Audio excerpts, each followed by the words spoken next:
ఈరోజు పాల తాలికలను తయారు చేసి చూపించబోతున్నాను. పాతకాలం పద్ధతిలో చాలా ఈజీగా, చాలా టేస్టీగా, పెద్ద పనేమీ లేకుండా ఎంతో ఈజీగా చేసుకునేటట్టు పాల తాలికలను తయారు చేసుకుంటాము. చిన్న చిన్న టిప్స్ని ఫాలో అవుతూ చేసుకుంటే ఇవి పర్ఫెక్ట్గా కుదురుతాయి. పాల తాలికలను తయారు చేసుకోవాలంటే చాలామంది భయపడతారు, కుదరవని. మనం బెల్లము, పాలు, నెయ్యి ఇన్ని ఉపయోగిస్తాము, కుదరకపోతే వేస్ట్ అవుతుందని చెప్పేసి దాని జోలికి ఎక్కువగా పోరు. నేను చూపించిన విధంగా ఈరోజు మీరు పాల తాలికల్ని తయారు చేసుకుంటే మీకే చాలా ఈజీగా అర్థమవుతుంది, చాలా ఈజీగా కూడా తయారు చేసుకుంటారు. Welcome to Kommasani presence. నేను మీ రాధిక. ఈరోజు పాల తాలికల్ని ఎలా తయారు చేసుకోవాలో చూద్దాం. దానికోసం కంట్రోల్ బియ్యాన్ని తీసుకొని మీరు ఎంత మోతాదులో చేయదలుచుకున్నారో అంత బియ్యాన్ని తీసుకోవాలి. నేను ఇక్కడ 3/4 కేజీ బియ్యాన్ని తీసుకున్నాను. నానబెట్టేసుకొని శుభ్రంగా వడబుట్టలో వేసుకొని వాటర్ పోయే వరకు పక్కన పెట్టుకోవాలి. సగ్గు బియ్యాన్ని 100 గ్రాములు తీసుకొని నానబెట్టుకోవాలి. వాటర్ అంతా పోయిన తర్వాత ఒక శుభ్రమైన క్లాత్ మీద మనం బియ్యాన్ని ఆరబెట్టుకోవాలి.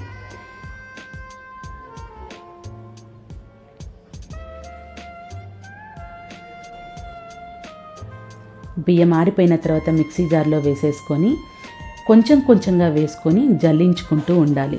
మీరు ఒకవేళ మరకిస్తున్నట్టయితే మరకిచ్చినా కూడా జల్లించుకోవాలి. ఆ జల్లించుకున్న దాన్ని కూడా మనం తర్వాత ఉపయోగపరుచుకుంటాము.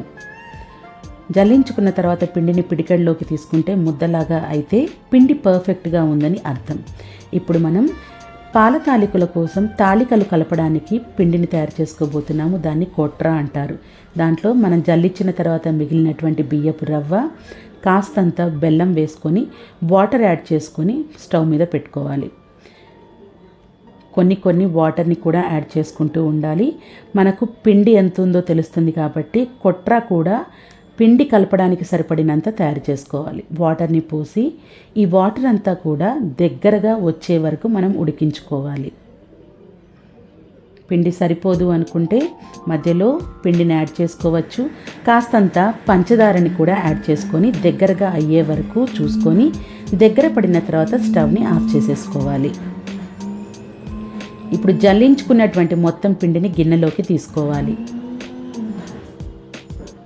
ఇప్పుడు మనం ప్రిపేర్ చేసి పెట్టుకున్నటువంటి కొట్రాతోటే పిండినంతా కలుపుతాము. దానివల్ల తాలికలకి మంచి టేస్ట్ అనేది వస్తుంది. చప్పగా లేకుండా అవి కూడా చాలా టేస్టీగా ఉంటాయి. కొంచెం కొంచెంగా కొట్రాని యాడ్ చేస్తూ మనం పిండిని కలుపుకోవాలి. దాదాపు పిండిని మాత్రం ఆ పిండిని యూజ్ చేసే కలుపుకోవాలి. లేదు ఒకవేళ మీరు తయారు చేసుకునేటువంటి కొట్ర అయిపోతే కాస్తంత వాటర్ని యాడ్ చేసుకోవచ్చు. పిండిలో 2 టేబుల్ స్పూన్ల నెయ్యిని కూడా వేసుకుంటే చాలా సాఫ్ట్గా వస్తాయి. పిండిని ముద్దలాగా కలుపుకోవాలి. ఈలోపు చక్రాల గిద్దల్ని తీసుకొని వాటి మొత్తానికి కూడా నెయ్యిని అప్లై చేయాలి. చేతులతో చేస్తే లావు సన్నాలు వస్తూ ఉంటాయి. ఇలా గిద్దలతో చేయడం వల్ల ఒకటే మాదిరిగా ఒకటే షేప్లో చాలా పర్ఫెక్ట్గా వస్తాయి.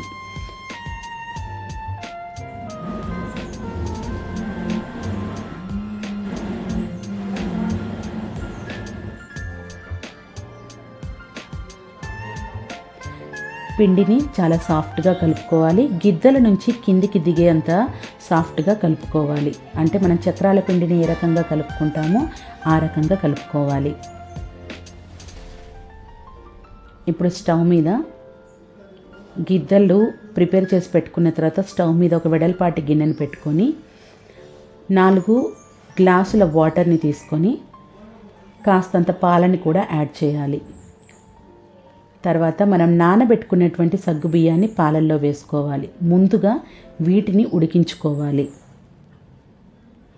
1/2 కేజీ పిండికి నేను కేజీ వరకు పాలను ఉపయోగిస్తున్నాను.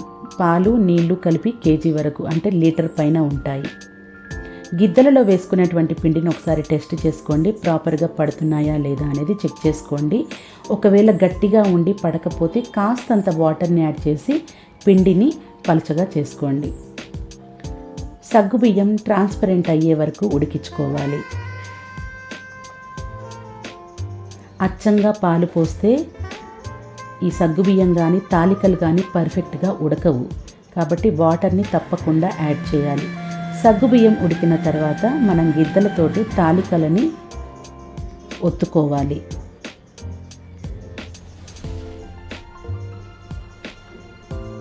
ఒక పిండి పెట్టిన తర్వాత ఆ ముద్ద అయిపోయే వరకు మనం పిండిని పెట్టుకోవాలి.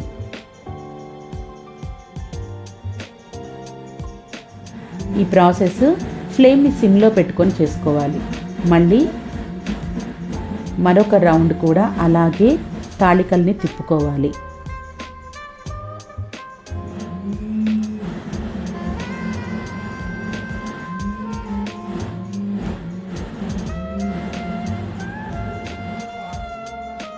సిమ్లోనే పాలు పొంగే వరకు మనం వెయిట్ చేయాలి. అవి తెరులుతూ ఉంటే మనకి తాలికలు అడుగుకి వెళ్ళిపోతాయి. అంతవరకు వెయిట్ చేసి తర్వాత మరో రౌండ్ తాలికల్ని తిప్పుకోవాలి. వెంటనే మొత్తం ఒకటేసారి మనం తిప్పుకుంటే అన్నీ ముద్దలాగా తయారవుతాయి. 2 వేసిన తర్వాత అవి తెరిలి పైకొచ్చిన తర్వాత మిగతా పిండిని వేసుకోవాలి.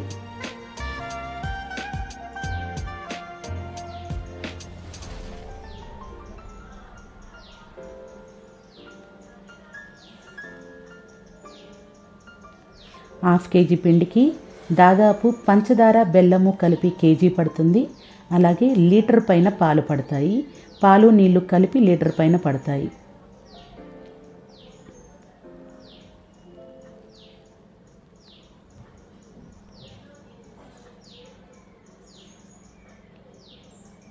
ఇలా తాలికలన్నీ వేసుకున్న తర్వాత అలా పొంగు పైకి వచ్చే వరకు మనం ఉడకనివ్వాలి. గరిటెతో తిప్పకూడదు. మనకు ఇందాక మిగిలిన కోట్ర, ఇప్పుడు పిండిని తయారు చేసుకున్నది, ఆ తర్వాత బెల్లాన్ని కూడా చాలా సన్నగా తురుముకోవాలి. మిగిలిన వాటిని అన్నిటిని కూడా బెల్లంలో వేసి చక్కగా కలుపుకోవాలి.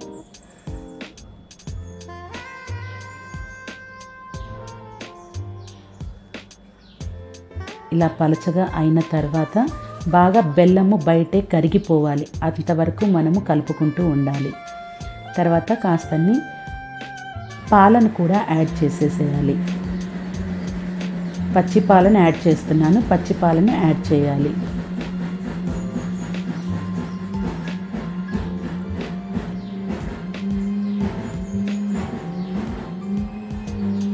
ముప్పావు కేజీ బెల్లాన్ని వాడితే ½ కేజీ పంచదారను వాడుతున్నాను. ఆ రేషియోలో తీసుకుంటున్నాను. అచ్చంగా బెల్లంతో తయారు చేసినా కూడా బాగోవు.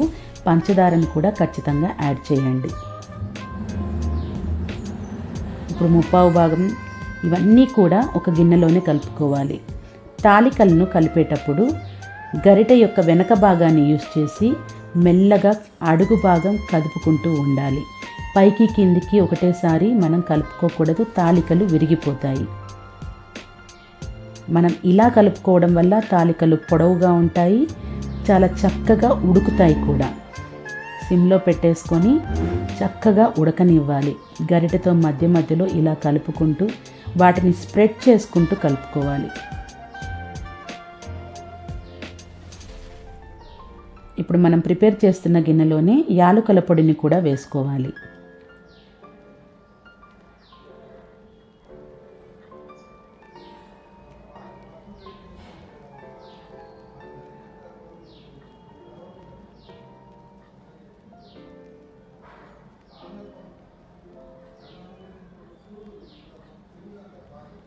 నేను చూపిస్తున్న మాదిరిగానే మీరు కలుపుకుంటే తాలికలు అనేవి పర్ఫెక్ట్గా మనం ఎంత పెద్దగా వేసుకున్నామో అంత పెద్దగా వస్తాయి.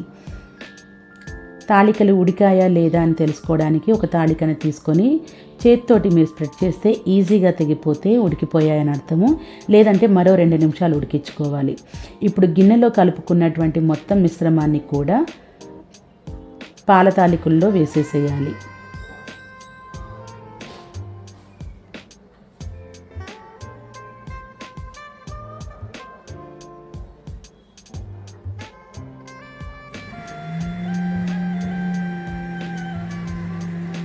మొదటి నుంచి చివరి వరకు మనం తాలికలు వేసిన తర్వాత గరిటెతో ఈ రకంగానే కలుపుకోవాలి. ఇలా కలుపుకుంటేనే మీకు అవి పర్ఫెక్ట్గా ఉడుకుతాయి.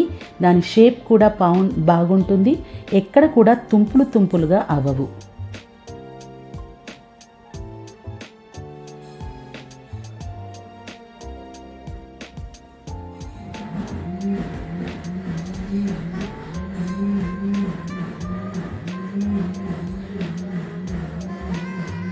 పైనుంచి కింది నుంచి కదిపితే చాలు అవే చక్కగా ఉడికిపోతాయి.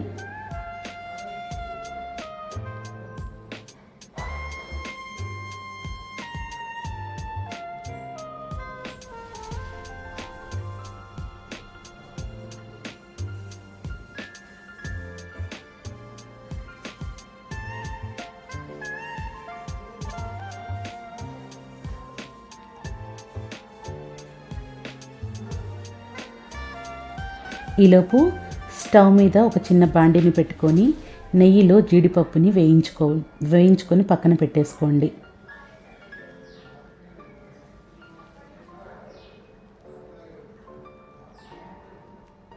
ఇందాక గ్లాసుకి కాస్తంత వెలితుంచాం కదా, ఇప్పుడు ఆ పంచదారని కూడా ఇక్కడ యాడ్ చేయాలి.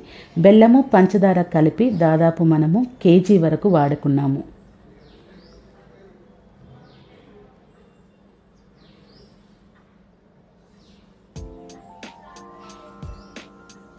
ఇంకా పాల తాలికలు రెడీ అయిపోయినట్టే. మనం వేయించుకున్నటువంటి జీడిపప్పును కూడా వేసేసుకుంటే పర్ఫెక్ట్గా మనకి పాల తాలికలు రెడీ అయిపోయాయి. ఒకసారి మొత్తంగా చిన్నగా కలుపుకుంటే నెయ్యి కూడా కిందికి దిగిపోతుంది. ఈ పాల తాలికలను తయారు చేసి వరలక్ష్మి వ్రతం రోజు అమ్మవారికి నైవేద్యంగా పెట్టండి. చాలా చాలా బాగుంటుంది. మీరు ఇంట్లో కూడా అందరికీ నచ్చుతుంది. ఈ రకంగా చేసి పెడితే మీకు తాలికలు పాడైపోయాయి అన్న సమస్యే రాదు ఇలా చేసుకుంటే.